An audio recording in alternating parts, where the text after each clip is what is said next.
Inspiring story from Extreme Makeover Weight Loss Edition. The show introduced us to Ashley, who weighed more than 320 pounds on her 20th birthday. And Chris Powell helped her overcome countless challenges to make a remarkable transformation. We'll hear from Chris in just a moment, but first, here's a little bit of Ashley's amazing story. Food was just one of the many issues weighing Ashley Johnson down. This is a sad, insecure person. So hard. I'm so ashamed of it. She was 323 pounds in a family of thin people. Temptations were everywhere. When I try to tell them you're not helping, they keep telling me that it's up to me to really have that willpower. Oh my God! When Chris Powell surprised her on her 20th birthday, Ashley was desperate for a fresh start. What are you fighting for? Here we go. The months of crushing workouts were just one challenge. Ashley's family was yet another. Junk food in the house and fights with her mother all affected Ashley's weight loss. She's a food addict. The kids are bringing junk food back into the house, and you're allowing it to happen. After 6 months, things had reached a boiling point. She mentioned to me the other day that she has a friend who opened up her doors to her. She said that she could live there rent-free, and I told her that I seriously suggest that she take her up on that offer. It's my day. With a healthy distance between Ashley and her family, she was able to kick her weight loss into high gear. 1 year later, a shocking transformation. On the final weigh-in, a staggering 156-pound weight loss. I stand here today, and because of who I was, that made me who I am today. And I would change nothing.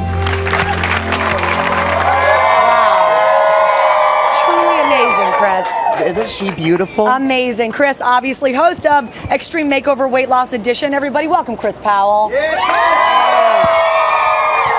And you say that Ashley fully admitted she's a food addict. Yes. And that she wasn't getting help from her family, a family of people who were more naturally thin. How did you overcome? That's a huge obstacle to overcome. You know, it was when she finally admitted the fact that she is a compulsive overeater, that she is a food addict. That's when her real healing began. But unfortunately, you know, she also realized that she can't change the people around her. And I encountered this a lot with families and with support systems when a lot of them, they're gung-ho when the opportunity comes, and as soon as they realize what the lifestyle entails, they're like, whoa. Yeah. Oh, wait, this means work? Right, exactly. Well, that's a great question, though, because you said at a certain point, Ashley sort of petered out. The excitement of the pounds coming off wore off. So if in the real world, our folks watching don't have a you to push them and make them stay with the plan, what do you suggest they do? How can they stay on the path? Well, and that's why the process of the show, it takes a year, and I'm only there for so long, and then I'm gone, and she's got the next 9.5, 10 months to do this on her own. But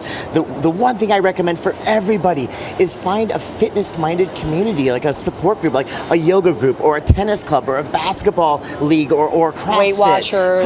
They're everywhere. Walking groups. I mean, a quick Google search will lead you to some kind of fitness group within a mile or two of your home. Yeah. And then beyond that, Ashley found Overeaters Anonymous, which is fantastic, which a lot of my people, I deal with food addicts, and they all turn to Overeaters Anonymous afterward, which is such an amazing support group for the help, not just during the show, pretty but much after. every community will have something like it. Absolutely. It's a really great tip that we can transfer from your show to real life. Yep. You always talk about the FIT plan, F-I-T-T. Yes. So, and you did this with Ashley. Yeah. In fact, I do it with all of my people. And it's the coolest and easiest acronym to remember. F stands for frequency.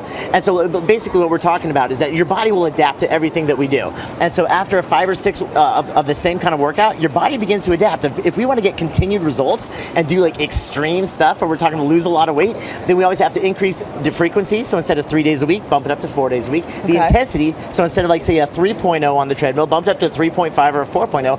The time, so instead of 30 minutes, bump it up to 35 minutes, or the type of exercise. So instead of running on a treadmill, go swimming or rowing or hiking or cycling. So just constantly changing up the fit principle. Make it simple. How appropriate, right?